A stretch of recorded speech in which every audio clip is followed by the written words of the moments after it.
এই কোরআনে কারীম আল্লাহ পাক রব্বুল আলামিন রচনা করার পরে সর্বপ্রথম যেই সূরাটা দিলেন সূরা ফাতিহার পরে সূরাতুল বাকারার ভিতরে আল্লাহ পাক রব্বুল আলামিন শুরুতেই উল্লেখ করে দিয়েছেন যালিকাল কিতাবু লা রাইবা ফি। আমি তোমাদেরকে যেই কিতাব দিলাম এই কিতাবের মধ্যে সামান্যতম কোনো ভুল ত্রুটি সংশয় নাই। সুবহানাল্লাহ বলেন। এরপরেও এই পৃথিবীর বুকে অসংখ্য নাস্তিক, মুরতাদ, বেঈমান তারা এই কোরআনে কারীমকে বিশ্বাস করতে চায় না। আল্লাহ পাক রব্বুল আলামিন তাদের জন্য আজ থেকে 1450 বছর আগে চ্যালেঞ্জ ছুড়ে দিয়েছেন। আল্লাহ পাক রব্বুল আলামিন বলেন, ওয়া ইন কুনতুম ফি রাইবিম মিম্মা নাযালনা আলা আবদিনা ফাআতু বিসূরাতিম মিন মিথলি। আল্লাহ রাব্বুল আলামিন বলেন, হে দুনিয়ার মানুষ, তোমরা যারা আমার এই কোরআনে কারীমকে বিশ্বাস করতে চাও না, আমার কোরআনে কারীমের ব্যাপারে যাদের সন্দেহ হয়, সংশয় হয়, তাদের ব্যাপারে আমি আল্লাহ রাব্বুল আলামিন চ্যালেঞ্জ করতেছি, যদি তোমার বুকের মধ্যে সাহস থাকে তাহলে এই কোরআনের ছোট্ট একটা সূরা, সূরা কাউসারের মতো একটা সূরা তোমরা বানাই নিয়ে আসো দেখি। আজ থেকে 1450 বছর আগে এই চ্যালেঞ্জ আল্লাহ পাক রব্বুল আলামিন বিশ্ববাসীর উদ্দেশ্যে জানিয়ে দিয়েছেন। কোন মায়ের বেটার সাহস হয় নাই এই চ্যালেঞ্জকে মোকাবেলা করেন, বলে আল্লাহু আকবার। আমার মায়েরা, এরপরেও এই পৃথিবীর বুকে অসংখ্য ধর্মীয় কিতাব আছে, কিন্তু সবচাইতে বিশুদ্ধ, নির্ভুল, একমাত্র সত্য ধর্মীয় কিতাবের নাম হচ্ছে পবিত্র কোরআন। কথা বলেন ঠিক কিনা? এই সমস্ত পৃথিবীর বুকে যত ধর্মীয় কিতাব আছে, কোন ধর্মীয় কিতাবের উপরে কোনো আঘাত আসে না, কোনো অবমাননা আসে না, কোনো ধরনের অপমর্যাদা করা হয় না। শুধুমাত্র একমাত্র কেবলমাত্র কোরআনে কারীম নিয়ে বিভিন্ন সময় অবমাননাকর পরিস্থিতি আমাদের সামনে আসে। কথা বলেন ঠিক কিনা?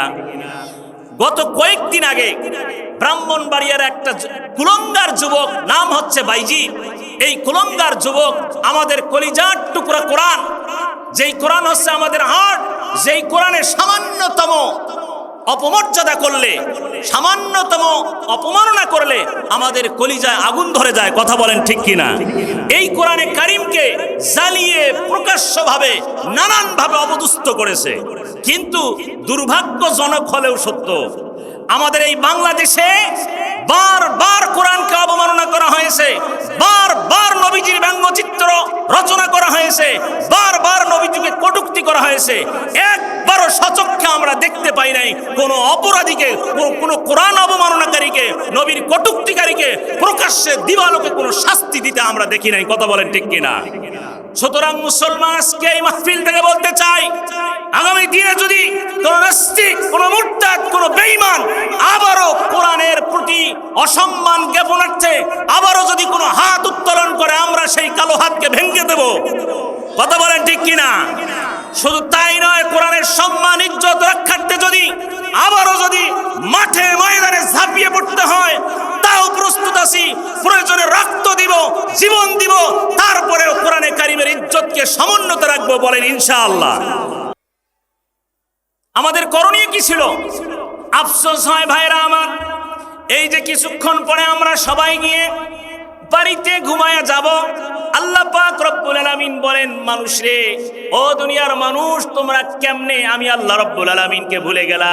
মা গররাকা বিরব্বিকাল কারীম, কিসে তোমাকে ধোকায় ফেলে দিল? তোমার ব্যবসা বাণিজ্য, তোমার পরিবার, তোমার স্ত্রী পুত্র, তোমার ধন সম্পদ কেমনে তোমাকে ধোকায় ফেলতে পারলো? আল্লাহ পাক রব্বুল আলামিন বলেন, বান্দারে, তুমি কি জানো না, ওই যে তুমি আজকে রাতেই গিয়ে বাড়িতে যখন ঘুমায়া যাবা, ঘুমের পরে অসংখ্য মানুষকে আমি আল্লাহ পাক রব্বুল আলামিন ঘুম দিবে, এই ঘুমই তার জীবনের শেষ ঘুম হয়ে যাবে। কথা বলেন ঠিক কিনা? এই ঘুম থেকে জাগ্রত হওয়ার শক্তি আল্লাহ পাক রব্বুল আলামিন নাও দিতে পারেন। কথা বলেন ঠিক কিনা? আল্লাহ পাক রব্বুল আলামিন বলেন, আল্লাহু ইয়াতাওয়াফাল আনফুসা হিনা মাউতিহা ওয়াল্লাতী লাম তামুত ফি মানামিহা ফায়ুমসিকুল্লাতী ক্বাদা আলাইহিল মাউতা ওয়া ইউরসিলুল উখরা। বলেন আল্লাহু আকবার। আল্লাহ পাক রব্বুল আলামিন বলেন, দুনিয়ার মানুষ শোনো, যেই লোকটা মৃত্যুবরণ করে, মৃত্যুর সময় মৃত ব্যক্তির রূহটা আমার কাছে আমি আল্লাহ রব্বুল আলামিন জমা নেই। আর যেই লোকটা দিন শেষে রাতের বেলায় যখন বিছানায় গিয়ে ঘুমিয়ে যায়, ওই ঘুমন্ত মানুষটার রূহটাও আমি আল্লাহ রব্বুল আলামিন আমার কাছে জমা নেই। বলেন আল্লাহু আকবার। জমা নেওয়ার পরে কি করি শোনো, যেই লোকটার হায়াতকে আমি আরো দীর্ঘায়িত করতে চাই, তার জীবনের নির্দিষ্ট সময়কে পূর্ণ করতে চাই, তার রূহটা আমি আল্লাহ পাক রব্বুল আলামিন ফেরায়া দেই। আর যার জীবনকে আর দীর্ঘায়িত করতে চাই না, তার রূহটা আমার কাছে জমা রেখে দেই। চিন্তা করা যায়? চিন্তা করা যায়? আল্লাহ পাক রব্বুল আলামিন আজকে বাড়িতে গিয়ে আমরা ঘুমায় যাব, আল্লাহ পাক চাইলে আমাদের রূহটা আর ফেরত দিতেও পারেন, নাও দিতে পারেন, ঠিক কিনা বলেন?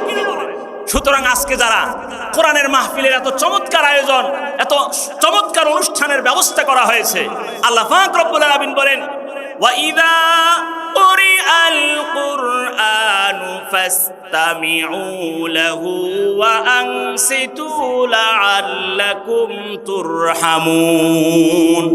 যখন কোন এলাকায়, যখন কোন স্থানে কোরআনে কারীমের আলোচনার আয়োজন হয়, কোরআন থেকে তাফসীর পেশ করা হয়, আল্লাহ পাক রব্বুল আলামিন বলেন, তখন মুসলিম জাতির জন্য করণীয় কাজ হয় দুইটা, কর্তব্যপূর্ণ কাজ হয় কয়টা?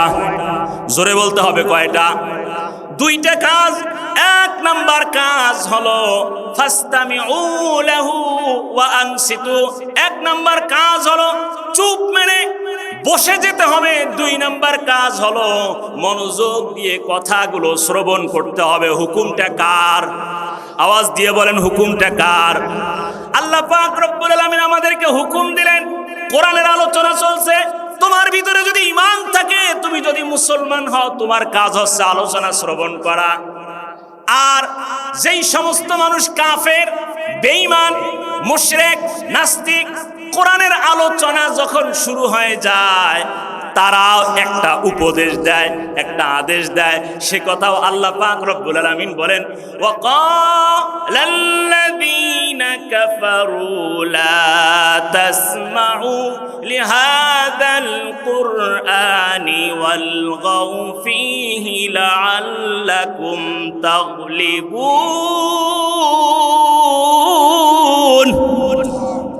আল্লাহ পাক রব্বুল আলামিন বলেন, একদিকে আল্লাহ পাক রব্বুল আলামিন আদেশ দেন কোরআনের আলোচনা শুরু হলে কোরআন শোনো, অপরদিকে শয়তান, কাফের, মুশরিকরা এর বিপরীতে আরেকটা আদেশ দেয়।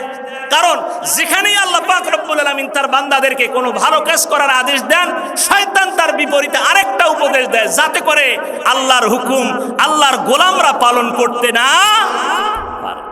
আজকের এই আয়োজনের দিনেও শয়তানের একটা চমৎকার উপদেশ, কাফের মুশরিক যারা বেঈমান, তাদেরকে উপদেশ দিয়ে বলে, লা তাসমাউ লিহাযাল কুরআন। শয়তান ডাক দিয়ে বলে, কাফের মুশরিকরা ডাক দিয়ে বলে, তোমরা ওই কোরআনের আলোচনা, কোরআনের তাফসীর শুনতে যেও না। বলেন নাউজুবিল্লাহ। আমরা সকলেই মুসলমান, কথা বলেন ঠিক কিনা?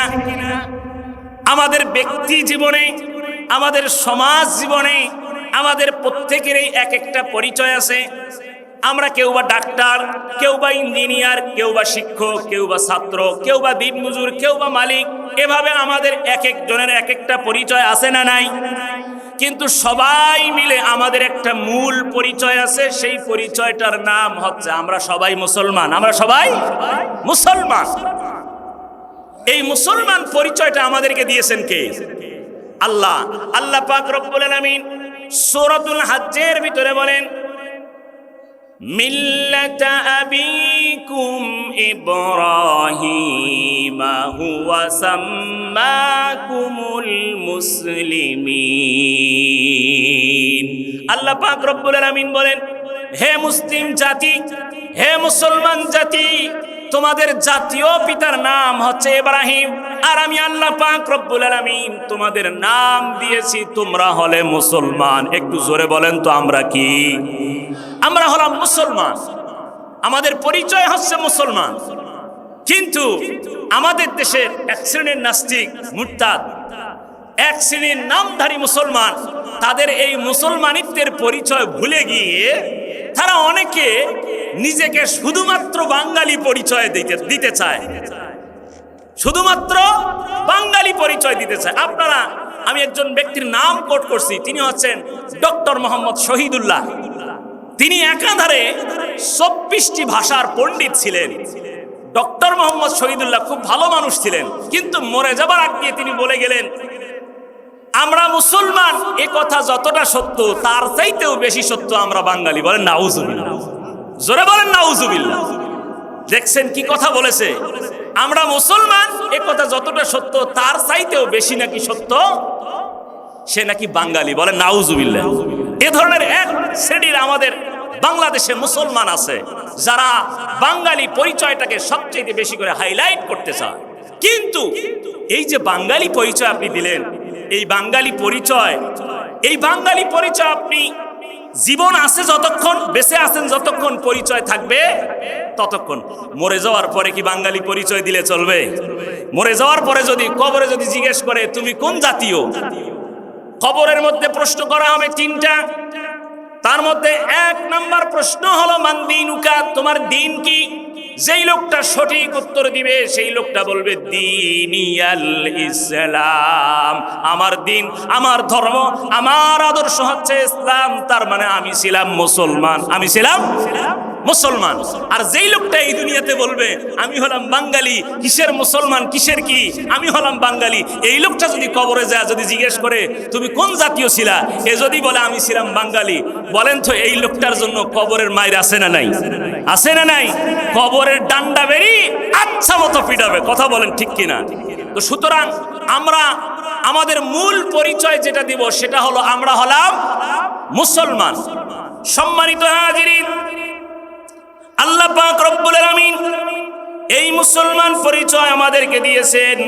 মুসলিম কাকে বলে, মুসলমান কাকে বলা হয়, মুসলিমটা কি জিনিস, এই পরিচয়টা আজকে সংক্ষিপ্ত আকারে আপনাদেরকে দিয়ে আমি ইনশাআল্লাহ বিদায় নেব।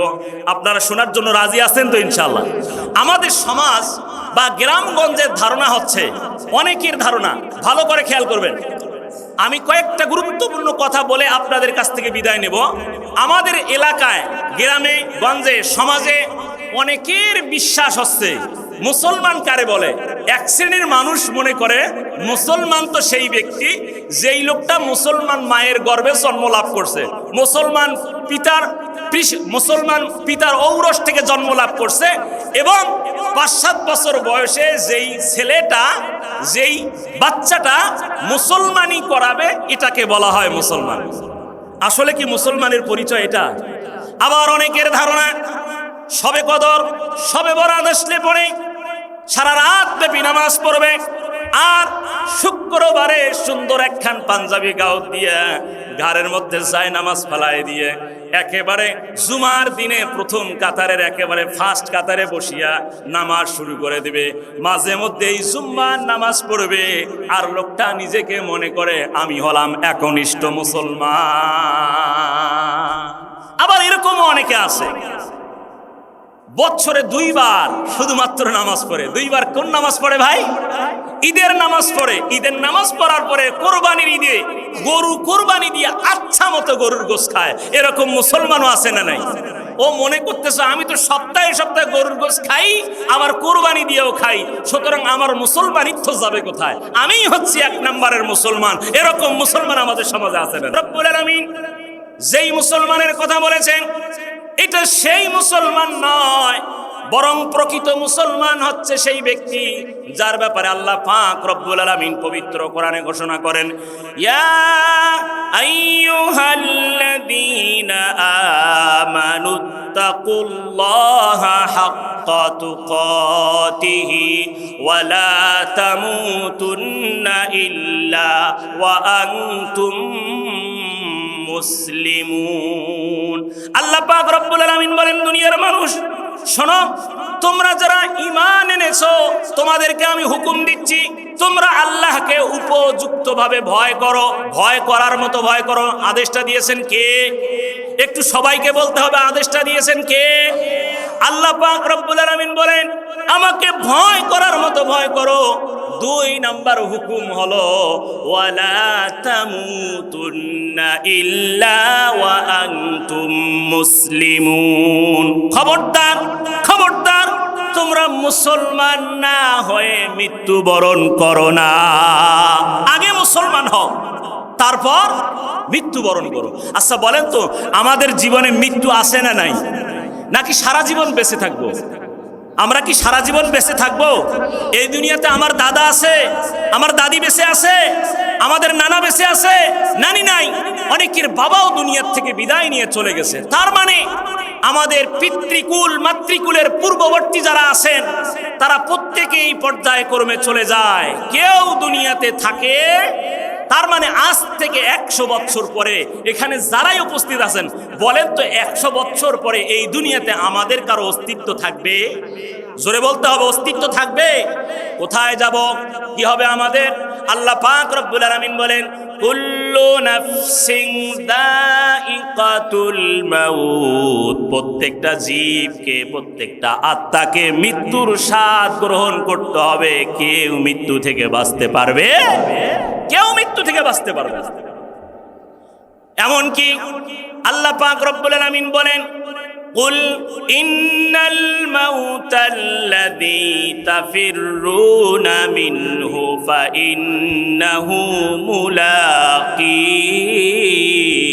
আল্লাহ পাক রব্বুল আলামিন বলেন, হে নবীজি আপনি বলে দেন, ও দুনিয়ার মানুষ, তোমরা যেই মৃত্যু থেকে পালিয়ে থাকতে চাও, যেই মৃত্যু থেকে বাঁচিয়ে থাকতে চাও, নিশ্চয় নিশ্চয় ওই মৃত্যু তোমাদের সাথে একদিন মোলাকাত করবে।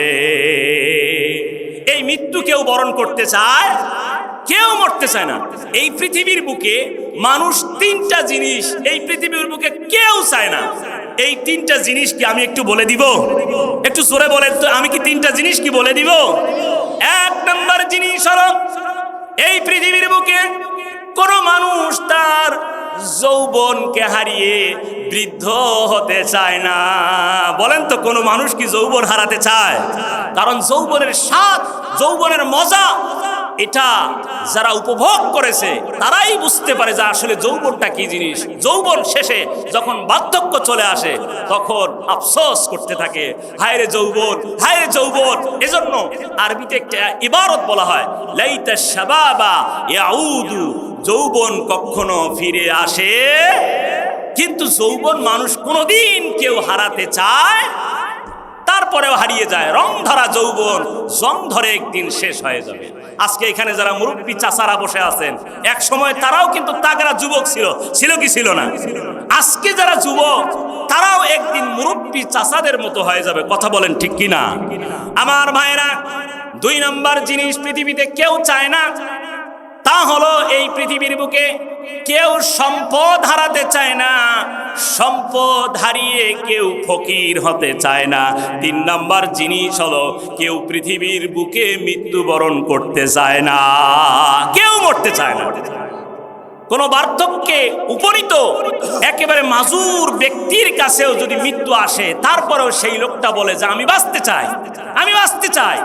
কেউ যদি আক্রান্ত হয়, অ্যাটাক হয়, হঠাৎ করে গুলি করে তাকে আক্রমণ করে কোনো প্রতিপক্ষ, সাথে সাথে বলে আমাকে বাঁচাও, আমাকে বাঁচাও, আমাকে বাঁচাও। বলে কি বলে না?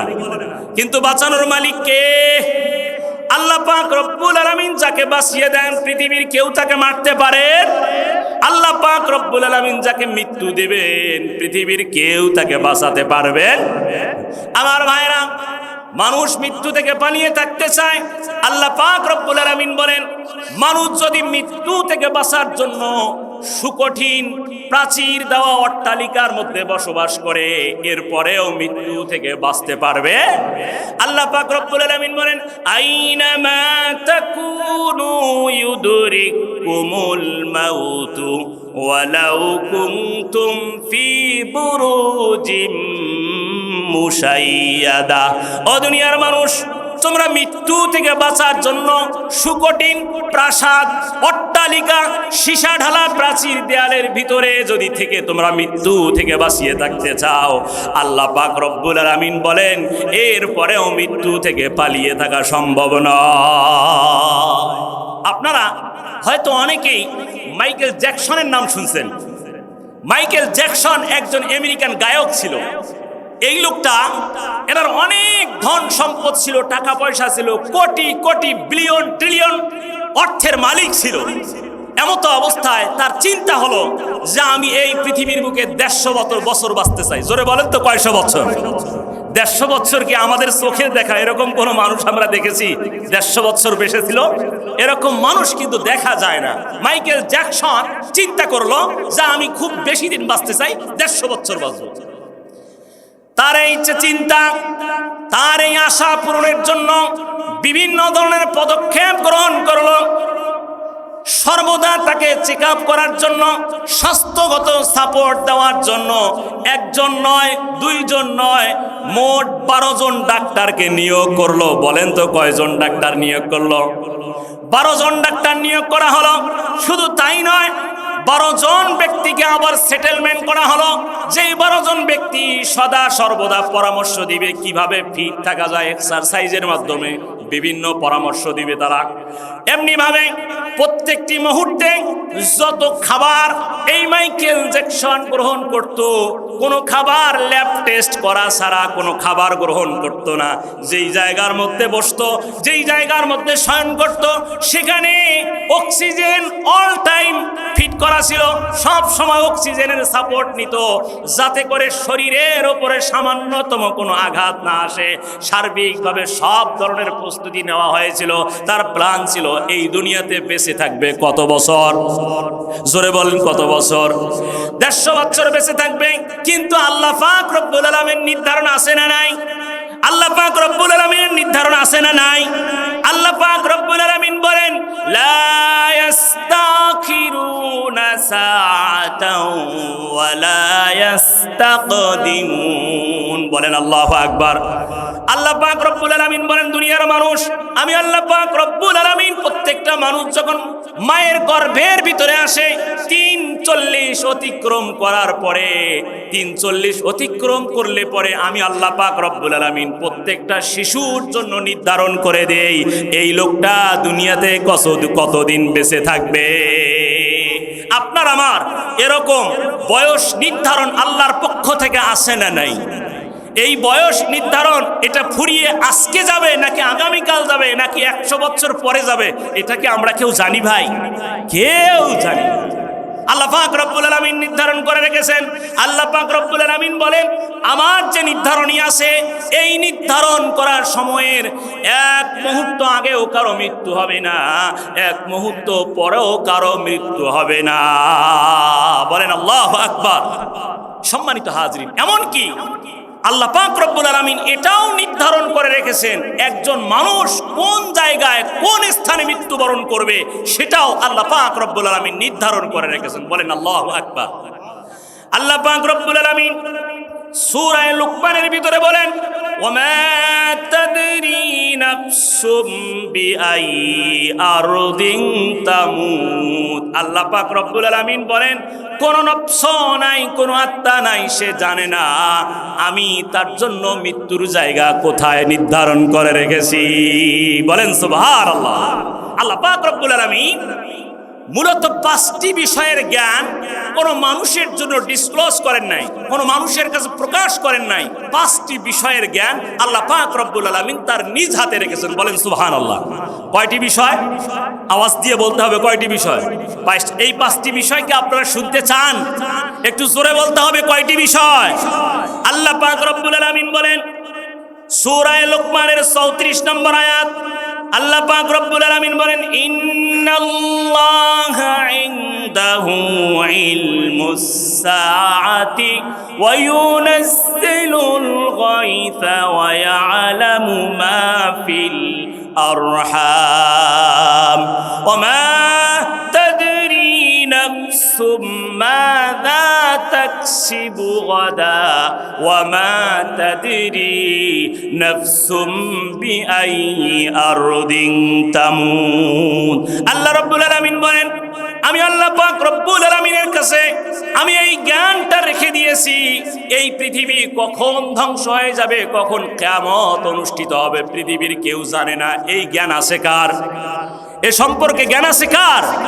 আবার আল্লাহ পাক রব্বুল আলামিন বলেন, কোন জমিনে কখন কোথায় বৃষ্টি আমি নাজিল করব, সে ব্যাপারেও পৃথিবীর কেউ জানে।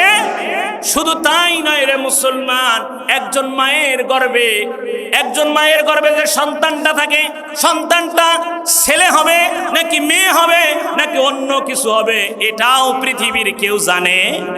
শুধু তাই নয় মুসলমান, আল্লাহ পাক রব্বুল আলামিন বলেন, একজন মানুষ আগামীকাল কি উপার্জন করবে, কি খাবে, কি সে অর্জন করবে, সেটাও পৃথিবীর কেউ জানে। আমরা আগামীকাল কোথায় যাব, কি উপার্জন করব, কি খাবো, কি করব, এটা কি কেউ জানি? সবকিছু জানেন কে? একটু জোরে বলতে হবে, সবকিছু জানেন কে? আমার আল্লাহ সব কিছু জানেন। শুধু তাই নয়, আমাদের মৃত্যু কোথায় হবে আল্লাহ পাক রব্বুল আলামিন সেটাও নির্ধারণ করে রেখেছেন। সেই জ্ঞান আপনার আমার কাছে নাই, ঠিক কিনা বলেন? আমার মুসলমান ভাইরা, হযরত সুলাইমান আলাইহিস সালাতু ওয়াস সালামের শাসন আমলে একবার মালাকুল মউত জান কান্দানি করার ফেরেশতা আগমন করলো।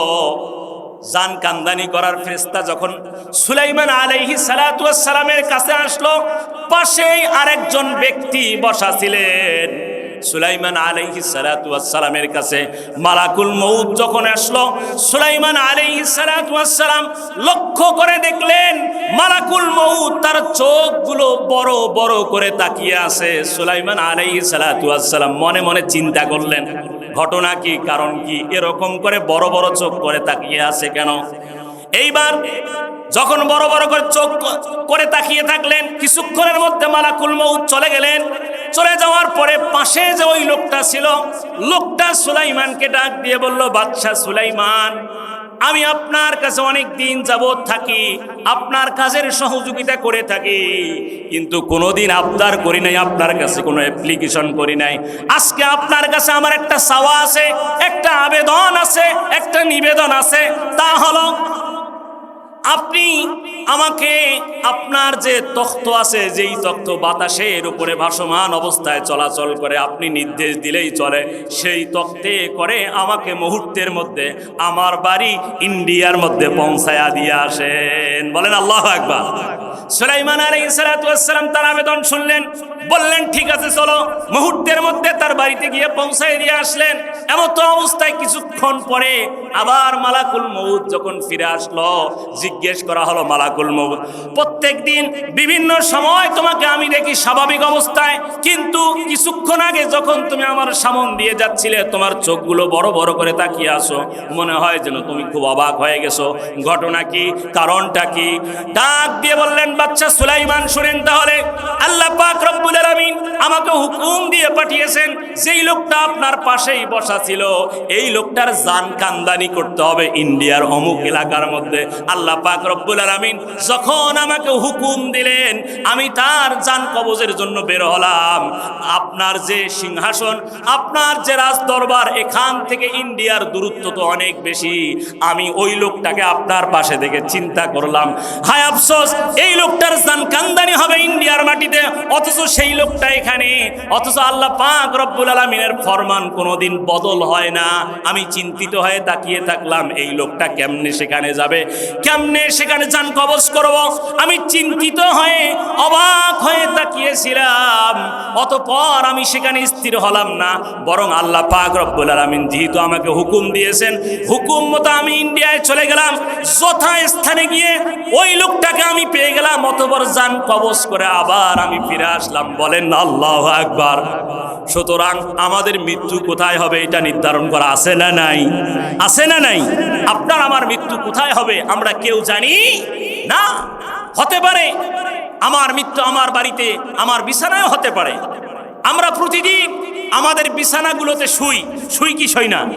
শোয়ার সময় একটি বারও আমরা চিন্তা করি না যে এই বিছানায় একদিন আমার মৃত্যুর বিছানা হবে। কথা বলেন ঠিক কিনা? আমরা চিন্তা করি না। যখন শুই আমরা বেমালুম সবকিছু ভুলে যাই। আবার যখন জাগ্রত হই একটুও চিন্তা করি না যে কোনো একদিন এই বিছানার থেকে দ্বিতীয়বার আমি উঠতে পারবো না। এই সব চিন্তা আমরা করি।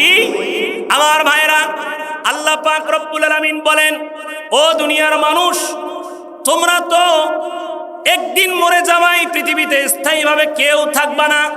তোমাদের জন্য আমার হুকুম হলো তোমরা তো মরবা, সুতরাং মরণের আগে আগে তোমরা মুসলমান হও, তারপরে মৃত্যুবরণ করো। আল্লাহ পাক রব্বুল আলামিন বলেন, ওয়ালা তামুতুন্না ইল্লা ওয়া আনতুম মুসলিমুন। বলেন আল্লাহু আকবার। আল্লাহ পাক রব্বুল আলামিন বলেন, দুনিয়ার মানুষে তোমাদের মৃত্যু যেহেতু সবার জন্য নির্ধারণ করা আছে, কোন সময়ে হবে, কোন জায়গায় হবে, কিভাবে হবে, সব নির্ধারণ করা আছে। সুতরাং তোমরা খবরদার মুসলমান না হয়ে মৃত্যুবরণ করো না। এই মুসলমানটা কি? এই মুসলমানের পরিচয়টা একটু জানার দরকার আছে না নেই? একটু জানার দরকার আছে না নাই? আপনারা কি ঝিমায় গেছেন ভাই? একটু তাকবীর দান তো, লিল্লাহে তাকবীর। জোরে হবে লিল্লাহে তাকবীর, নারে তাকবীর। আমার ভাইরা, সম্মানিত বন্ধুগণ, আল্লাহ পাক রব্বুল আলামিন আমাদেরকে মুসলমান হওয়ার হুকুম দিয়েছেন। মুসলমান কি জিনিস? মুসলমান কাকে বলা হয়? আমি যদি মুসলিম শব্দের অর্থটা আপনাদেরকে শোনাই, আমরা স্বাভাবিকভাবে আমাদেরকে মুসলমান বলে থাকি। এর আরবি শব্দটা হচ্ছে মুসলিমুন। একটু সবাই বলেন তো, মুসলমান শব্দের আরবি কি? মুসলিমুন। মুসলমান শব্দের আরবি কি? এই মুসলিমুন শব্দের অর্থ হচ্ছে আত্মসমর্পণকারী। মুসলিমুন শব্দের অর্থ কি? আত্মসমর্পণ কাকে বলে? আমরা অনেক যুদ্ধের গল্প শুনেছি, যুদ্ধের ইতিহাস শুনেছি। যুদ্ধের মধ্যে দুইটা পক্ষ থাকে কি থাকে না? এক পক্ষ আর এক পক্ষের সাথে তুমুল লড়াই, যুদ্ধ করতে থাকে। কথা বলেন ঠিক কিনা? যেই পক্ষ যুদ্ধ করতে করতে একটি পর্যায়ে বিজয় লাভ করে হয়, পরাজিত দল একটি পর্যায়ে দুই হাত এভাবে উপরে তুলে আত্মসমর্পণ করে। কথা বলেন ঠিক কিনা? এই দুই হাত তুলে আত্মসমর্পণ করার অর্থটা কি? অর্থটা হলো, আপনারা আমাদেরকে পরাজিত করেছেন, আমরা আত্মসমর্পণ করলাম। এখন থেকে আমাদের কোনো কর্মশক্তি নাই, ইচ্ছা শক্তি নাই, কোনো কর্মক্ষমতা নাই। আপনারা যা বলবেন আমরা তাই মেনে নেব। আপনারা যদি বলেন ডানে যাও, ডানে যাব। আপনারা যদি বলেন বামে যাও, বামে যাব। আপনারা যদি বলেন পিছনে যাও, পিছনে যাব। এভাবেই পরাজিত পক্ষ আত্মসমর্পণ করে। আমরা যে মুসলিম শব্দের অর্থ হচ্ছে আত্মসমর্পণকারী। আত্মসমর্পণ আমরা কার কাছে করেছি বলেন তো? আমরা আল্লাহর কাছে করেছি। আল্লাহর কাছে আত্মসমর্পণ করে আল্লাহকে জানিয়ে দিচ্ছি, হ্যাঁ আল্লাহ, আমাদের কোনো ইচ্ছা শক্তি নাই, আমাদের কোনো কর্মক্ষমতা নাই। আপনি যেটা আদেশ দিবেন তাই করব, আপনি যেটা নিষেধ করবেন আমরা সেটা কখনো করব। এটাই হচ্ছে মুসলমানের।